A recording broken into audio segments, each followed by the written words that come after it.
11 ሚሊዮን ወታደር ያዘጋጀች ሀገር ልዕለ ኃያሎቹ ቢደመሩ የማይደርሱበት የኢራን ሰራዊት አስገራሚ አቅም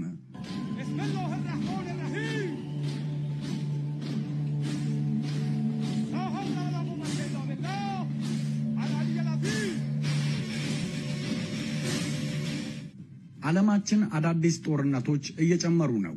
ዩክሬንን ሳንሻገር በአናቱ አዘርባይጃንና አርሜኒያ መተናነቅ ይዘዋል። ቻይናና ታይዋንም እንደማይቀርላቸው ፍጥጫቸው ያሳብቃል።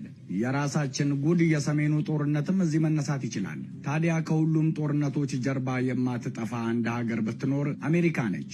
አሜሪካ ወይ በመደገፍ ወይ በመቃወም ለስትራቴጂ ያዋጣኛል ያለችውን በየጦርነቱ ከአንድ ወገን ጋር ማደሯ የተለመደ ነው። ጦርነት ለአሜሪካ ልትተወው የማትችለው ሱስ ነው። በያለበት ትገኛለች። አሜሪካ በቀጣይ በመካከለኛው ምስራቅ ንቃኛለች ያለቻትን አንዲት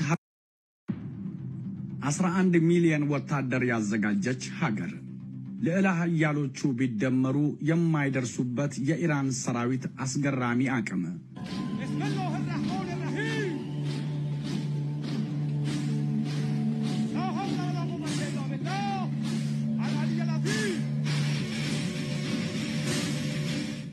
ዓለማችን አዳዲስ ጦርነቶች እየጨመሩ ነው። ዩክሬንን ሳንሻገር በአናቱ አዘርባይጃንና አርሜኒያ መተናነቅ ይዘዋል። ቻይናና ታይዋንም እንደማይቀርላቸው ፍጥጫቸው ያሳብቃል። የራሳችን ጉድ የሰሜኑ ጦርነትም እዚህ መነሳት ይችላል። ታዲያ ከሁሉም ጦርነቶች ጀርባ የማትጠፋ አንድ ሀገር ብትኖር አሜሪካ ነች። አሜሪካ ወይ በመደገፍ ወይ በመቃወም ለስትራቴጂ ያዋጣኛል ያለችውን በየጦርነቱ ከአንድ ወገን ጋር ማደሯ የተለመደ ነው። ጦርነት ለአሜሪካ ልትተወው የማትችለው ሱስ ነው። በያለበት ትገኛለች።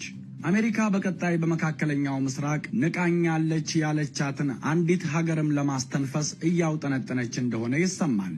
ሀገሪቷ ኢራን ናት። አሜሪካ በመካከለኛው ምስራቅ በኢራን ዙሪያ በሩቅም በቅርብም ያሰፈረችው ጦር በድምሩ ከ50 ሺህ በላይ ነው። ኢራንን የባህር በር አሳጥታ የከበበቻት ስትሆን የአሜሪካ ጦር በ9 ሀገሮች ላይ ሰፍሮ ኢራንን ለመዋጥ አሰፍስፏል። አሜሪካ በቱርክ 2500፣ ሶሪያ 800፣ ኢራቅ 6000፣ ኩዌት 13000፣ ባህሬን 7000፣ ኳታር 13፣ ኤሚሬት ላይ 5000፣ ሳውዲ 3000፣ ኦማን 600 ያህል ወታደሮች አስፍራ ኢራንን ከሁሉም አቅጣጫ የራስ አጥታታለች። አፍጋኒስታን የተባለችው ዕቁብ ናት። የአሜሪካ ቀጣይ የመካከለኛው ምስራቅ የጦር ትኩረት አሁን ኢራን ናት። ኢራን ከአሜሪካ ከእስራኤልና ከምዕራባውያን የሚመጣባትን ተኩስ ለመቋቋም ይሄ የከበባትን ጦር ለመከላከል ስትል በውስጥ አቅሟን ጉልበቷን ማፈርጠም ግድ ሆኖባታል። ችግር ብልሃት ይወልዳል እንዲሉ ኢራን ህልውናዋን አስቀጥላ ለመኖር ከራሷ አልፋ ከጎረቤቶቿ ድንበር ተሻግራ በመካከለኛው ምስራቅ የሚያልፍ አቅም ገንብታ ተገኝታለች። ኢራንና መከላከያዋ ያለበት አቅም ብዙ አይነገርም እንጂ እጅን ከአፍ የሚያስጭን ነው። አሜሪካ፣ ቻይናና ራሽያ ያላቸው የወታደር ቁጥር ቢደመር የማይደርስበት የተዋጊ ብዛት ኢራን እንዳላት ብንነግሮት ምን ይላሉ? የኢራን በማንኛውም የጦርነት ጊዜ 11 ሚሊዮን ወታደር ማሰማራት የምትችል ብቸኛዋ የዓለማችን ሀገር ናት። ሰላም ጤና ይስጥልን። ይሄ ሰሞነኛ ሰምታችኋል ነው።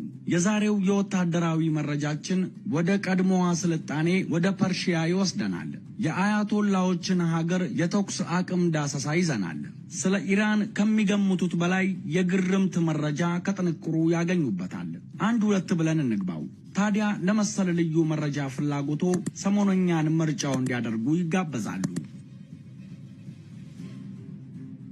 የኢራኑ የጦር መሪ በሳምንቱ ብቅ ብለው አራሽ 2 የተሰኙ አዳዲስ የጦር ድሮኖችን አስተዋውቀዋል። እነዚህ ድሮኖች ቴልአቪቭና ሃፊያ ብቻ ለማጥቃት ተብለው በኢራን የሪፐብሊክ ጦር በልዩ ሁኔታ የተሰሩ ድሮኖች መሆናቸውን አውጀዋል። እስራኤል በዚህ ብዙ ባትደናገጥም የዳዊት ወንጭፍ የአየር መከላከያ ስርዓቷ አሁን አስተማማኝ ቢሆንም ኢራን ምን የተለየ ነገር ቀምራ ነው ለቴልአቪቭ ብቻ ድሮን የሰራችው ከሚል ስጋት ግን አላረፈችም። ኢራን ለመጀመሪያ ጊዜ ከምድር ስር የሚገኝ በርካታ ኪሎ ሜትሮች የሚረዝም የአየር ኃይል ገንብታም ከናስፈሪ ትጥቁ ከሰሞኑ አሳይታለች።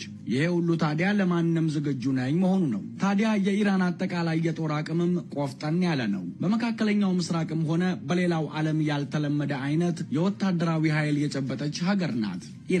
ኢራን ሁለት ራሳቸውን ችለው የሚንቀሳቀሱ መከላከያዎች ያሏት ብቸኛ ሀገርም ናት። በዓለም የመከላከያ ጥንካሬ ሰንጠረዥ የ18ኛ ቦታን ስትይዝ ኢራን ለመከላከያዋ የምትመድበው በጀትም በዓመት 19.6 ቢሊዮን ያልፋል። ይሄ ከሀገሪቷ ዓመታዊ አጠቃላይ ምርት ከ5 በመቶ በላይ ነው። ሁለት ልዩ ተልዕኮ ያላቸው መከላከያዎች አሏት። አንደኛው የኢራን ጀነራል ስታፍ ስር የሚገኝ መደበኛ ሰራዊት ሲሆን ለብቻው ተለይቶ የቆመው ሁለተኛው ደግሞ የኢስላሚክ አብዮታዊ ጋርድ ነው።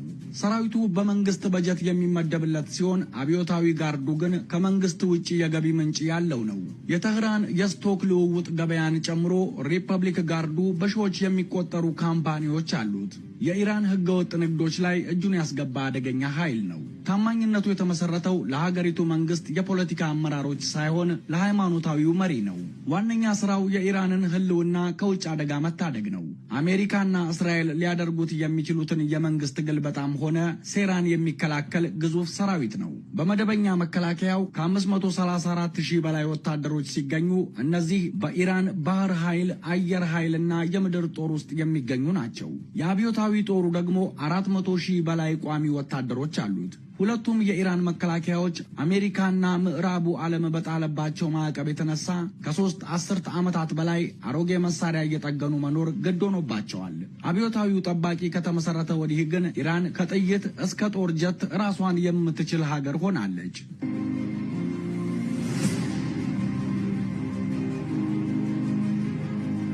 የኢራን አየር ኃይሉ ቀደም ሲል በደጉ ዘመን ከአሜሪካ የተገዙ እነ F-14 ቶምካትስ እና F-4 ፓንተም ጀቶች አሁንም ይዞ ይገኛል።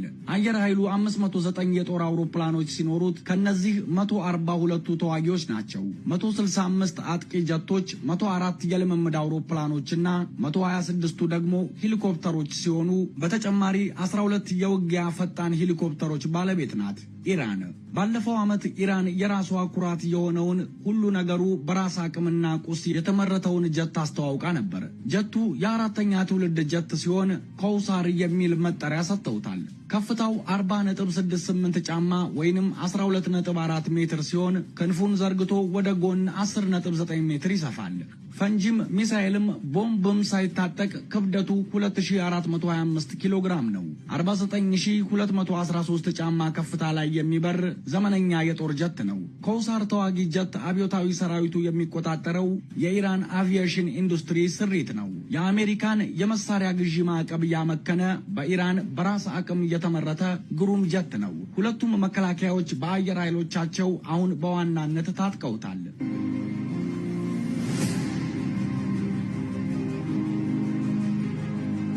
የኢራን የሚሳኤል የበላይነት። ኢራን የሚሳኤል ልምምዷ ከ1980ዎቹ የጀመረ ነው። አሜሪካ ድረስ የሚጓዝ ኒውክለር ተሸካሚ ሚሳኤል ለመስራት የዛተችው ኢራን ከ90ዎቹ ጀምሮ ሙከራ ላይ ነበረች። እድሜ ለእስራኤል ሞሳድ ተደጋጋሚ አሻጥር ኢራን ኒውክለሩን ገና አላዳበረችም። ስትሞክር እስራኤል ስታበላሽ ይኸው ዘመናት ሄደዋል። ሚሳኤልን በተመለከተ ግን ኢራን አስገራሚ ደረጃ ላይ ደርሳለች። መካከለኛ ሚሳኤሏ ከ480 ሜትር አንስቶ እስከ 965 ኪሎ ሜትር ሲጓዝ፣ የረጅም ርቀት ሚሳኤሎቿ ደግሞ ከ5300 ኪሎ ሜትር አንስቶ እስከ 10,000 ኪሎ ሜትር ርቀት ያለን ኢላማ አይስቱም። ኢራን ከ2,000 ኪሎ ሜትር በላይ የሚጓዙ ባላስቲክ ሚሳኤሎች በራሷ ፈጥራ የታጠቀችም ሀገር ናት። የኢራን የባህር ኃይል ባላስቲክ ሚሳኤል ማስወንጨፍ የሚችሉ ትንንሽ ሰርጓጅ መርከቦችም ባለቤት ነው። ኢራን ከጀልባ ላይም ባላስቲክ ሚሳኤል መተኮስ የሚችል አቅም አላት። 9 ሰው የሚይዘው የጦር አነስተኛ ጀልባዋ ከ150 ሜትሪክ ቶን በላይ ክብደት ያላቸው ሚሳኤሎች ማስወንጨፍ ይችላሉ። የባህር ክልሏ በአሜሪካ ዝግ ለተደረገባት ኢራን ይህ ትልቅ አቅም ነው። ኢራን ካሏት ሚሳኤሎች የሚፈራው ሻሃብ 1 የተሰኘው ሲሆን ከ3000 ኪሎ ሜትሮች በላይ ይጓዛል። የዚህ ሚሳኤል መኖር ያስጨነቃት አሜሪካ ፓትሪዮት የተሰኘውን የአየር መከላከያ ስርዓቷን አጓጉዛ በኢራን ጎረቤት ሀገራት ድንበር ላይ ለመትከል ተገዳለች።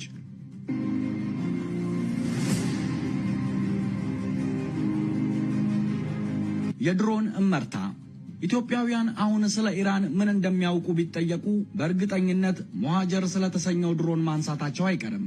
በባለፈው ጦርነት ሰመራ ኤርፖርት ላይ ከጠቅላይ ሚኒስትር አብይ ጋር አብሮ የታየው የኢራን ድሮን ማለታችን ነው። ኢራን አሁን ላይ በዓለም የጦር መሳሪያ ገበያ ከአሜሪካና ቱርክ ቀጥላ ውጤታማ የሆኑ ድሮኖች አምራችና ሻጭ ሀገር ናት። ይህ አቅም ታዲያ በቀላሉ የመጣ አይደለም። ምንም አይነት የጦር መሳሪያም ሆነ መለዋወጫ እንዳታስገባ ማዕቀብ የተጣለባትና ከዓለም የተገለለችው ኢራን ማንም ደፍሮ የሚገዛት ሀገር በጊዜው አልነበረም።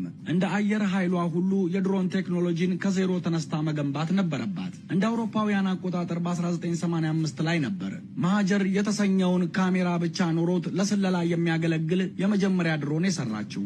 ድሮኑ ሙሃጀር ይሰኛል። ትርጉሙ ስደተኛው እንደማለት ነው። ኢራን በዚህ ድሮን ድንበሯን ቅኝት ማድረግ፣ በጦር ሜዳ የጠላት ጦር ከፊት የደፈጣ ዕቅድ አስቀምጦላት ከሆነ መልክዓ ምድር ለመቃኘት ነበር የምትጠቀምበት። ካሜራው ምን እንዳነሳ የሚታወቀው ታዲያ ድሮኑ ከቅኝቱ ተመልሶ ፊልሙ ታጥቦ ከታየ በኋላ ነበር። አሁን ላይ በቀጥታ ሁሉን ነገር ማስተላለፍ የሚችል በሌዘር ብርሃን የሚመራ ሚሳኤል የሚተኩስ ከሰማይ ወደ ምድር ብቻ ሳይሆን የአየር ላይ ውጊያ ማድረግ የሚችል ድሮንና ቴክኖሎጂው ባለቤት ሆናለች። የኢራን ድሮን ሙሃጀር ብቻ አይደለም። በዓለም ገበያ ተፈላጊ የሆነ ቢያንስ 5 ያህል የተለያዩ የድሮን ስሪቶች አላት። አባቢል የሚሉት አንዱ ሲሆን ከፍተኛ ፈንጂ ተሸክሞ ካስፈለገ ራሱ ጠፍቶ የሚያጠፋ ድሮን በኢራን እጅ አለ። ከራር የሚሰኘው ደግሞ ከባባድ ፈንጂ ጠላት አናት ላይ መወርወር የሚችል ነው። ኢራን በ2011 አንድ የአሜሪካ ድሮን መታመጥ አልችላ ነበር። ድሮኑ ሎክሂድ ማርቲን አርኪው 170 ይሰኛል።